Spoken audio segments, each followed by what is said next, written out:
Much consternation recently at the news that 3 football writers were denied the chance to ask Erik ten Hag a question over 3 consecutive press conferences.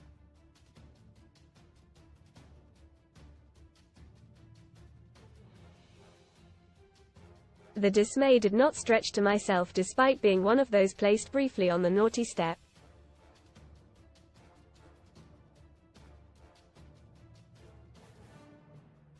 I don't agree with such punishments for stories or opinions, but Ten Hag has had to take a bucket load this season and has never been anything but polite and helpful.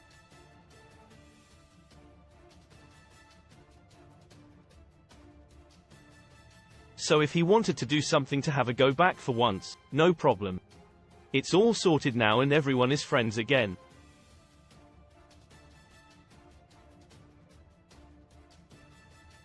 Having been brought up on Sir Alex Ferguson press conferences, and downright unfair bans of varying lengths, 7 in my case, you become immune to middle-aged men having a hissy fit.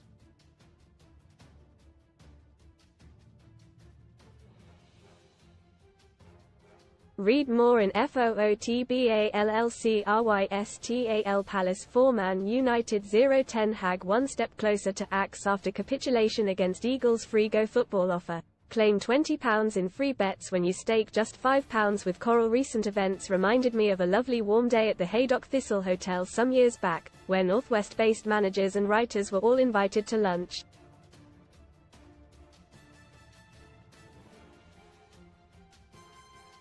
Sir Alex was there on the main table laughing, singing and generally holding court when simultaneously all the writers' phones bleeped with a message from United's no communication department.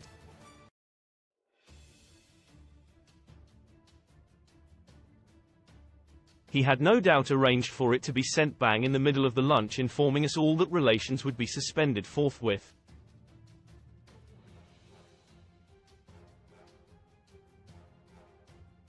Our crime was to use his words from a local radio interview he had done that week and the controversial comments he made within it.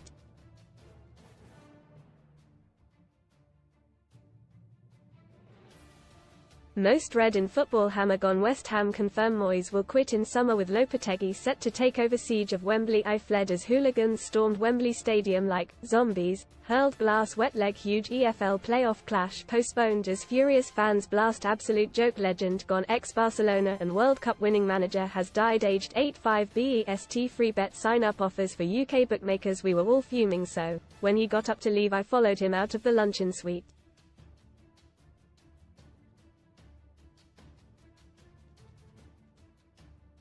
As I ranted about how unfair his actions were, he ignored me and walked on ahead, entering another room.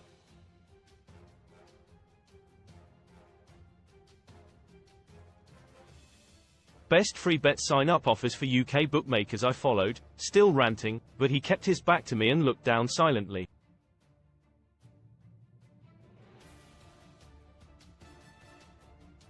Was he having a rethink as his gaze remained concentrated, his head stooped? Sir Alex Ferguson stunned forgotten Man United wonderkid Andreas Pereira with 10-word comment on first meeting at training ground. No, he was having a wee.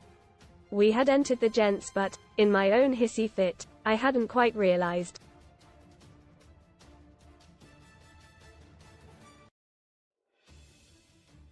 I'm not sure what the hotel guest 2 urinals down made of it, but how absurd the whole scene must have appeared.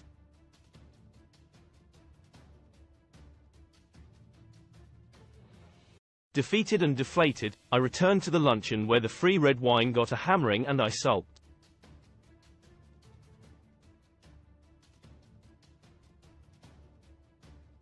There would be more such incidents, told and retold to this day with laughter. I always say covering United when Sir Alex was boss was like a stay at Fawlty Towers. Not particularly comfortable but certainly unforgettable.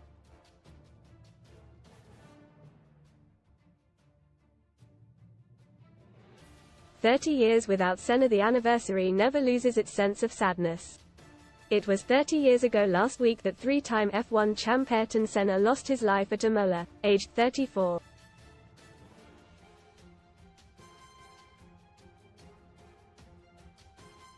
The steering column on his Williams braking is the most likely explanation as to what went wrong, as he entered the Tamburello corner and went straight into the wall.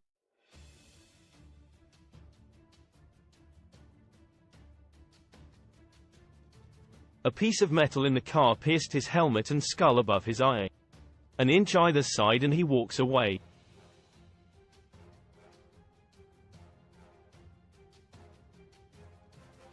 There was a 2010 documentary called Simply Senna, put together from footage you may never have seen.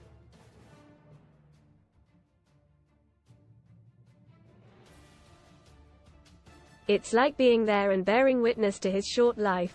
It is the greatest thing I have seen in a cinema.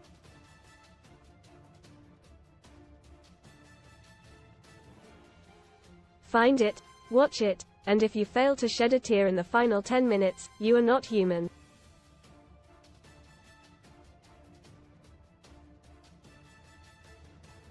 World Cup manager passes away. Sad to hear of the passing of César Luis Menotti, manager of the Argentina side that won the World Cup on home turf in 1978.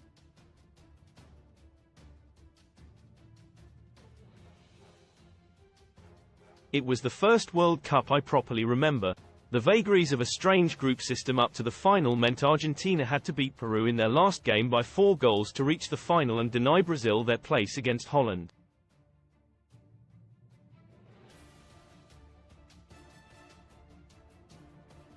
They won 6-0. Even at the age of 10, I found this strange, until I later learned representatives of Argentina's military junta had been in the tunnel ahead of kickoff and unproven rumors of bribes followed.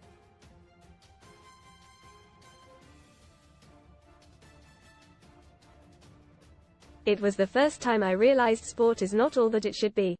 Crucible memories. These past 2 weeks watching events unfold at the Crucible brought back great memories of when I covered the tournament in the mid-90s.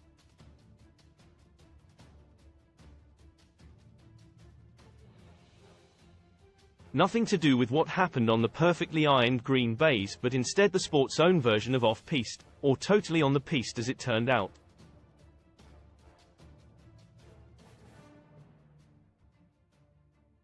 Sponsored by Embassy at the time, I have never covered an event with so much free tabs and booze, as we say in the Northeast.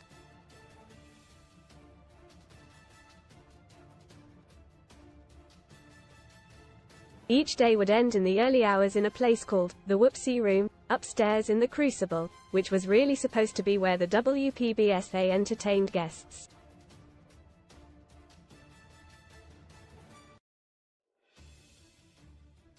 The best night was Judgment Night, when media representatives were brought before the association's chairman and former world champion John Spencer and tournament director Ann Yates.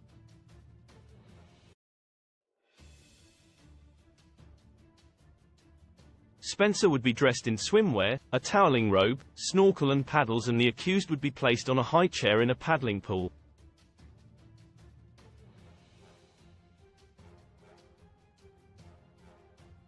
All would be found guilty of trumped-up charges and then, despite being dressed in a smart suit, would be blasted with a high-velocity water pistol to the delight of the assailant Spencer.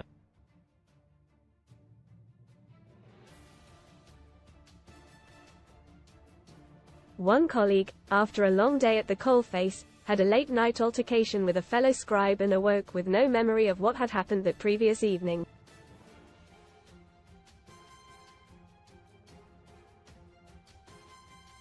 Word got to Yates, who arranged for the makeup department to paint a black eye on the person he had argued with.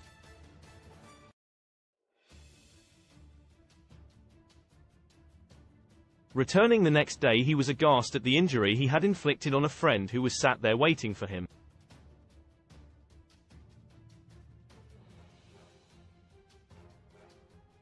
Read more. Sun STORIESSHANTY struggle. Hippies have set up shanty town next to our homes with hundreds of caravans. Baby love, how do you look so well?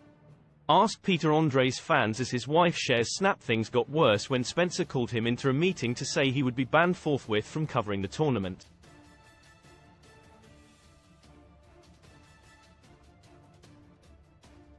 He was nearly crying, as was everyone else, when the gag was revealed as Yates wiped the makeup off his giggling mate.